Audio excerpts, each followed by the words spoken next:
o que eu pretendo apresentar é o que mudou na sociedade brasileira nesses 50 anos e que muitas vezes deixa as propostas do concílio meio em falso, porque a gente está diante de realidades novas e muito rápidas, de mudanças. A primeira é o rápido crescimento demográfico nesses anos do pós-concílio. Se quisesse falar de uma... Não, isso depois. Depois, deixa isso para depois. Eu falo de uma coisa biográfica. Quando eu nasci, em 41, o Brasil tinha 40 milhões de habitantes. Hoje são 200 milhões. Né? Então, na história da minha vida, o povo brasileiro multiplicou por 5. Mais dramática é a mudança em termos urbanos. Né? Em 1940, havia 8 milhões de brasileiros nas cidades. Né? A cidade de São Paulo, a zona metropolitana, hoje tem 20 milhões. Né?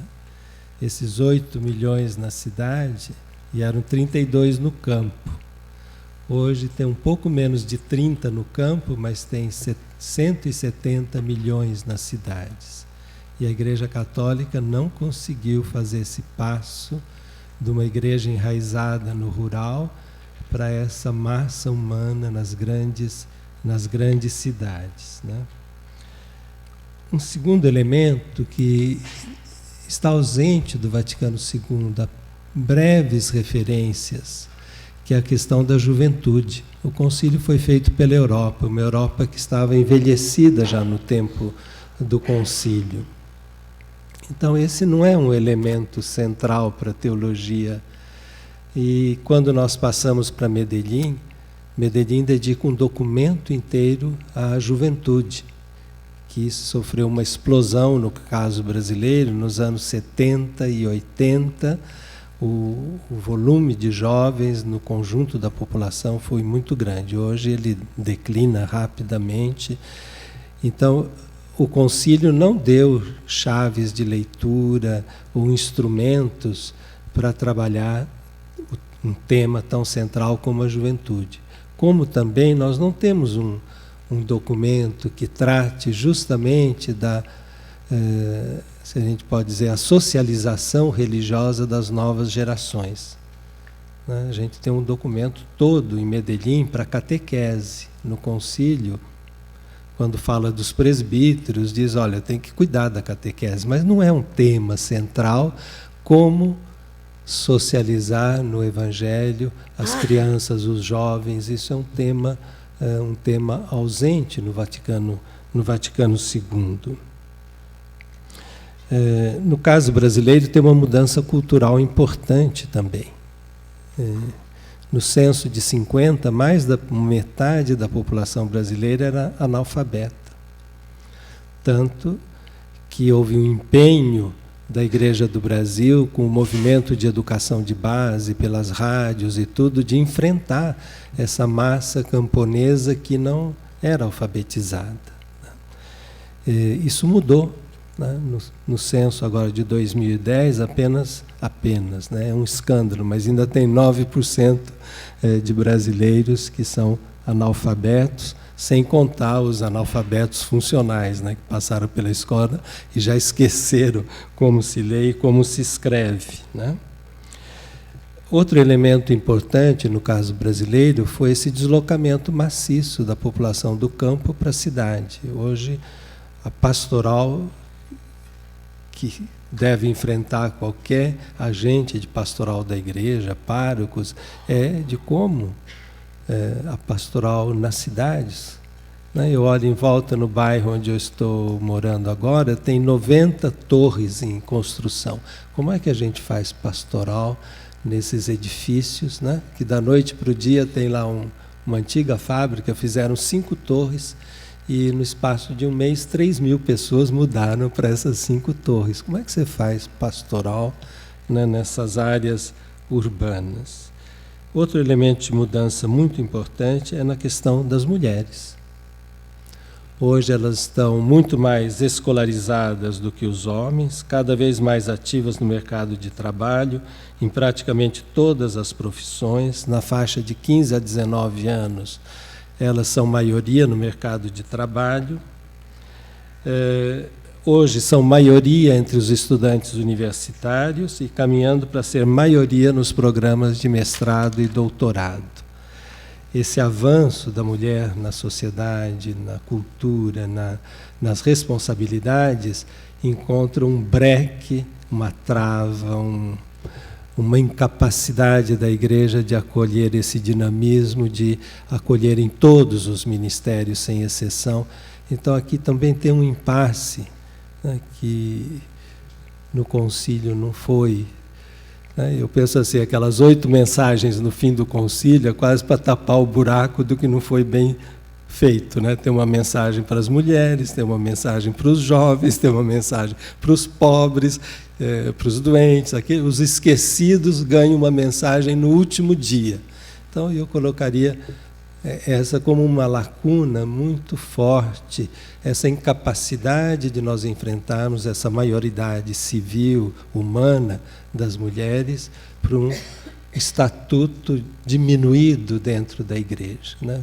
Em questão de assumir todas as responsabilidades e de realizar aquilo que Paulo diz com tanta força: entre os batizados não há mais homem e mulher, né? Nós não tiramos as consequências dessa questão.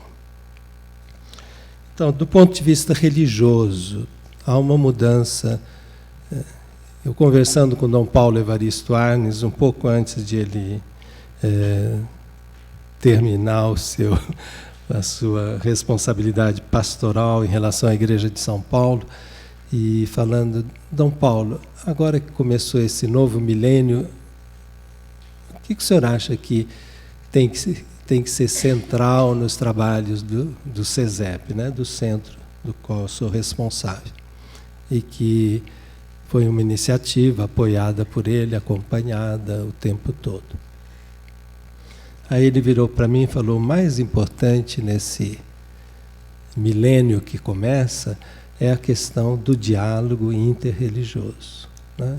Hoje as religiões entram em contato umas com as outras, e se nós não formos capazes de estabelecer uma caminhada séria no diálogo interreligioso, nós passamos ao lado das questões, né? Passamos ao lado das questões.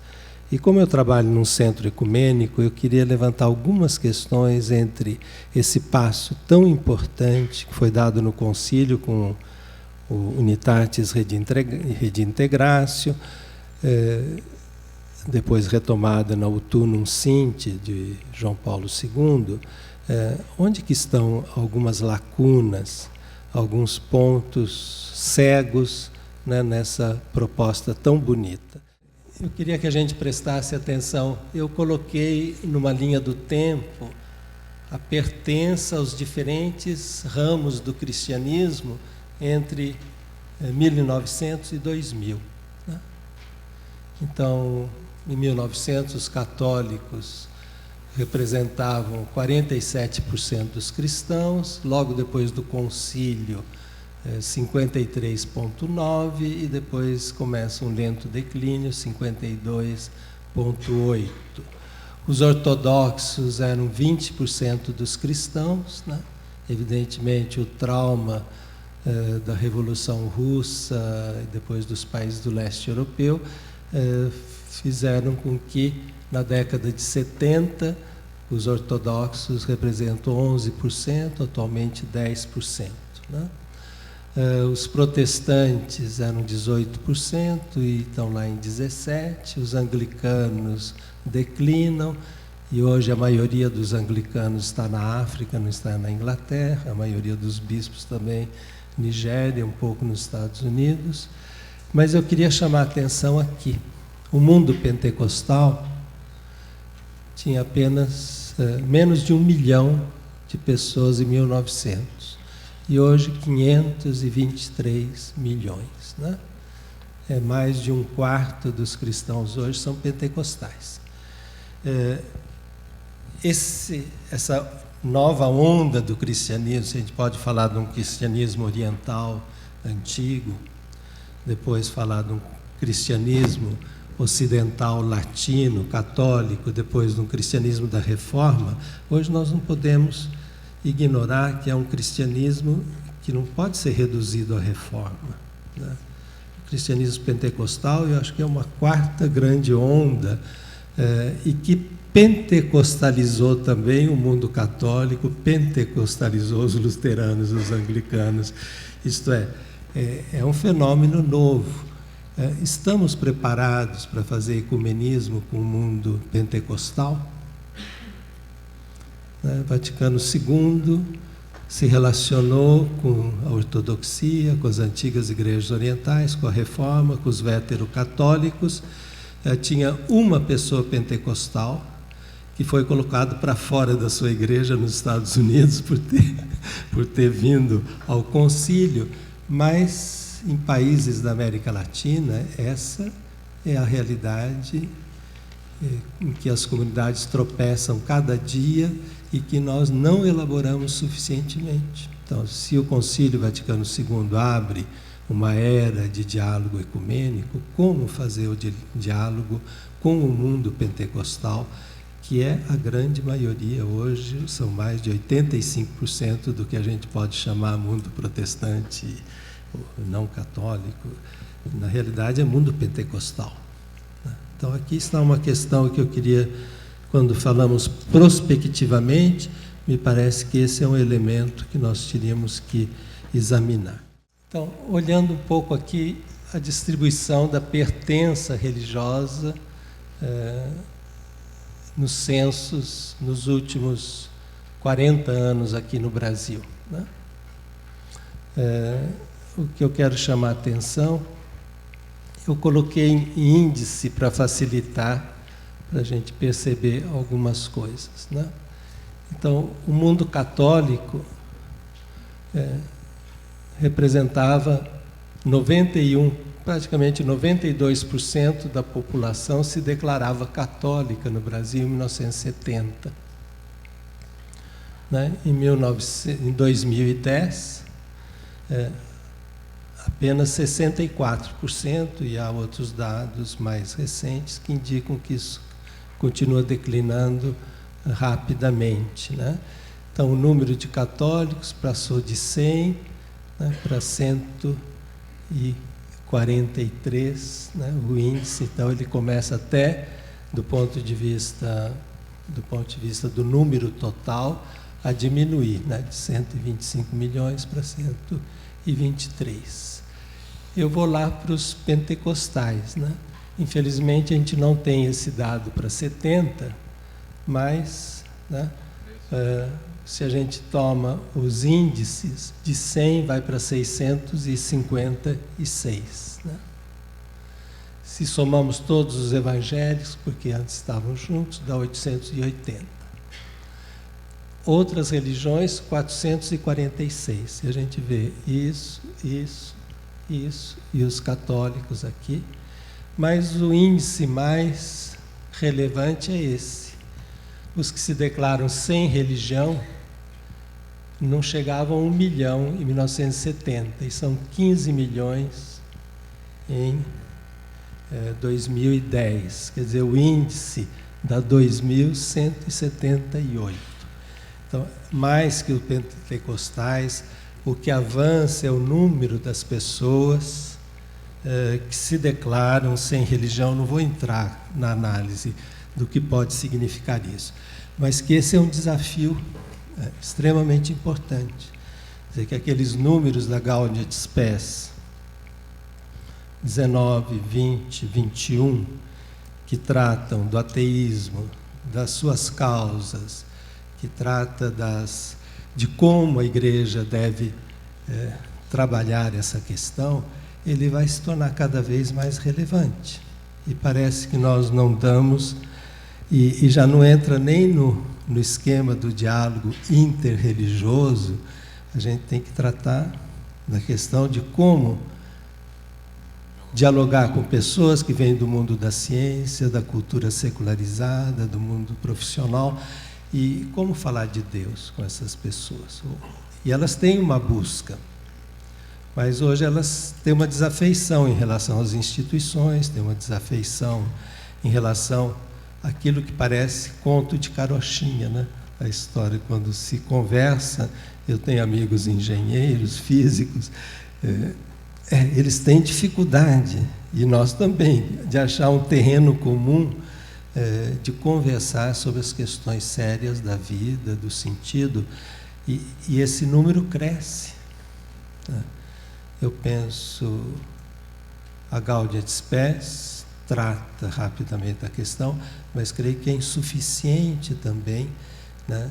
Nós teríamos que trabalhar muito mais essa dimensão. Essa abertura para o diálogo é uma chave extremamente importante e valiosa na Gaudium et Spes, mas nós não temos elementos, eu acho, suficientes para trabalhar seriamente essa questão da descrença moderna, que já não é mais nem anunciada, batalhada, ela se torna um modo de ser comum, né, nas universidades, no mundo profissional. Como que nós trabalhamos isso, né? Depois eu listei uma questão para mim grave e outras que Paulo já falou, da clericalização dos voos recalcados, então não vou voltar muito nisso, né? Mas uma questão grave que me parece é que essa ênfase que foi extremamente importante na América Latina, nos elementos da igreja para fora, do diálogo com o mundo. Se nós pensamos no plano de pastoral de conjunto da CNBB, a linha 1 era a igreja no mundo de hoje. Como tinha acabado de acontecer o golpe militar no Brasil e havia toda uma onda antissocial e tudo, se forçou a barra e a linha 1 se converteu em linha 6, a última, né? E a 1 virou a igreja, as comunidades, os ministérios, mas, em todo caso, ela continuou central para a vida da igreja do Brasil. Em Medellín, ela se torna a mais importante. Em Medellín, o primeiro documento é justiça, o segundo documento é paz. São os documentos sobre economia, sobre desigualdade, sobre, né, enfrentar as grandes questões da fome, do subdesenvolvimento, do analfabetismo, das doenças e da tarefa da igreja frente a isso, e é a tarefa principal. E daí nasce, nesse sentido, que na América Latina o Evangelho só tem credibilidade se ele se empenha pela libertação. Então, isso era muito claro em Medellín. 2 minutos, tá bom. Era muito claro em Medellín. Hoje em dia, há uma espécie de retorno para dentro dos muros e se enfrenta muito menos as questões do mundo. E nos seminários isso é absolutamente desconhecido. Quer dizer, se trata de liturgia, de teologia, de direito canônico, mas não se prepara as pessoas para dizer, ter uma igreja que existe para o mundo e tem que dar testemunho no mundo. Eu penso que esse é o problema mais grave nesse momento. Quando Paulo falou dos voos recalcados, eu dou apenas um exemplo. A reforma litúrgica no Brasil foi levada com muita seriedade na questão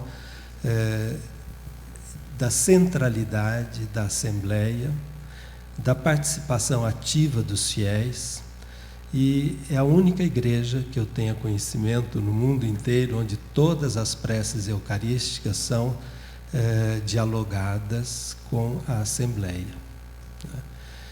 Isso custou ao Brasil espera de 16 anos para ser aprovado.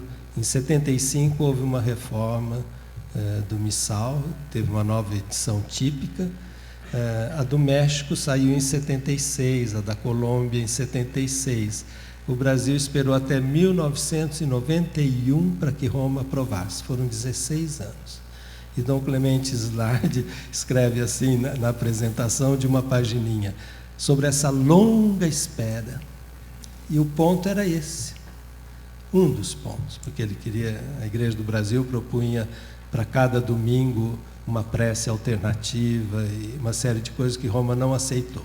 Mas se batalhou por esse ponto e foi muito difícil. Foram 16 anos de espera para alguma coisa que o concílio pedia, a plena participação dos fiéis, a mais ativa possível na liturgia. O concílio pedia também a enculturação. Isso foi travado, esse é outro voo, né, cortado no ar. Eu lembro a Missa da Terra Sem Males, né, que parte da grande saga dos povos indígenas, uma missa belíssima. Depois a Missa dos Quilombos, que foi musicada pelo maior músico negro brasileiro, o Milton Nascimento. E Roma proibiu, porque elas colocavam em risco a integridade do rito romano. Como vai haver enculturação sem distanciar-se da integridade do rito romano? Serão outros ritos, como foram os ritos malancares, malabares, os sírios, os coptas. Isto é, tinha que abrir uma estação de novos ritos a partir, né, de uma missa luba no Congo, de uma missa crioula na Argentina, de uma missa campesina na Nicarágua, em El Salvador. Então, a enculturação fica travada, né? Sem falar de uma enculturação mais profunda, como Paulo tratou aqui. E o outro foi o diretório para celebração com grupos populares. Traduzindo em miúdos, significava ter um roteiro de celebração onde o protagonismo é dos leigos e não dos clérigos, que é as celebrações em mais praticamente 80% das comunidades e presidida quase sempre por mulheres. A CNBB aprovou esse diretório depois de 3 anos de discussão, trabalhos, com apenas 3 votos contrários, numa assembleia de mais de 300 bispos. Roma obrigou a CNBB a tirar de uso esse diretório para celebração com grupos populares, que é a realidade cotidiana das nossas comunidades. Isso para falar, né? Então eu termino dizendo o que para o futuro, que desafios, né? Eu penso recuperar o protagonismo da igreja local, que também, com todas as restrições impostas pelo apóstolo Suas ao magistério das igrejas locais, exigindo unanimidade que nunca existiu na igreja, quer dizer, isso trava completamente o magistério próprio das igrejas locais. Avançar no reconhecimento dos ministérios leigos e na ordenação dos que possam nas comunidades presidir a Eucaristia, homens e mulheres. Como dialogar, eu já tinha falado sobre o sentido da vida e da atividade humana em sociedades cada vez mais, nossas sociedades cada vez mais secularizadas. Como lidar agora com a explosão dos meios de comunicação na internet, nas redes sociais, né? As grandes manifestações da juventude em 2013 já foram convocadas pelas redes sociais e novamente as manifestações de 2015, agora de classe média e regressivas, também pelas redes sociais. Retomar o sentido da opção pelos pobres em sociedades que estão lutando por eliminar a pobreza e a miséria, que sentido tem? E retomar o sentido profundo que estamos com os pobres pela sua libertação. Bom, eu termino aqui porque já foi embora o tempo, né? Obrigado.